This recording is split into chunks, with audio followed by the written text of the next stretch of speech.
Massefylde eller densitet er forholdet mellem et legemes masse og dets rumfang. Enheden for densiteten er således gram per kubikcentimeter. Forskellige væsker og genstande har forskellig massefylde. Dette illustreres her ved, at olien lægger sig oven på vandet. Massefylden for olie er nemlig mindre end massefylden for vand. Er et stofs massefylde mindre end en væskes, vil stoffet flyde omkring overfladen, som eksempelvis dette stykke træ, hvis massefylde er mindst. Gummiduttens densitet derimod er størst.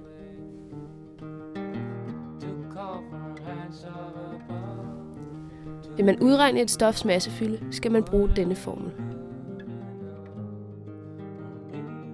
Rho er densiteten, m er betegnelsen for massen, og v er rumfanget eller volumen. Formålet med dette forsøg er at bestemme densiteten af sprit og vand.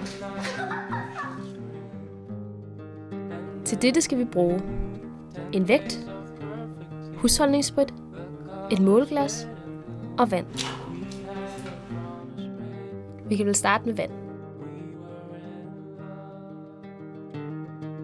Hæld 10-15 ml vand op i måleglasset og aflæs rumfanget af væsken.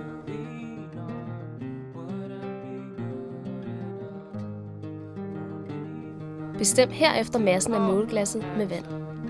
Fyld derefter lidt mere vand i og aflæs det nye rumfang og den nye masse. Gentag dette 6 gange.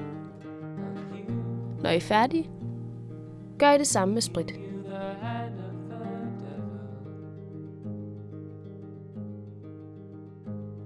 Vi skal nu illustrere resultaterne ved hjælp af Excel. Ved at indskrive resultaterne kan vi finde den bedste rette linje.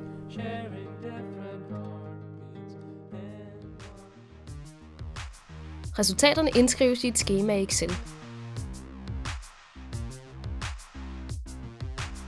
Derefter markeres det hele, og der trykkes på fanen Indsæt og dernæst Diagram. Der vælges et XY-punktsdiagram.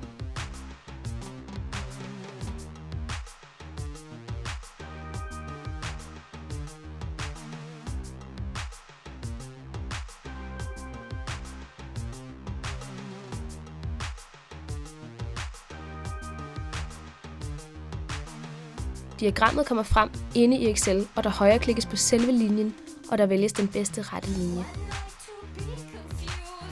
Derefter kommer der i hjørnet til at stå den bedste rette linje, der derefter indskrives i rapporten.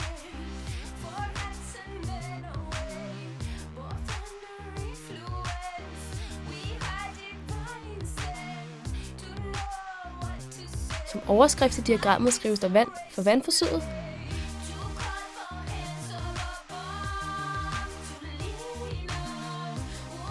og der skrives sprit i diagrammet for sprit.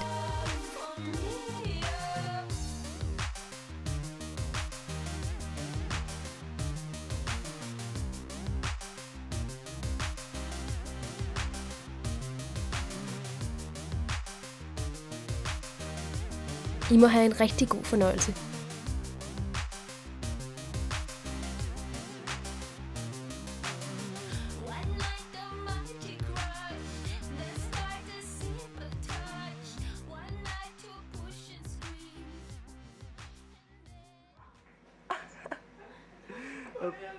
Bedre end forventet.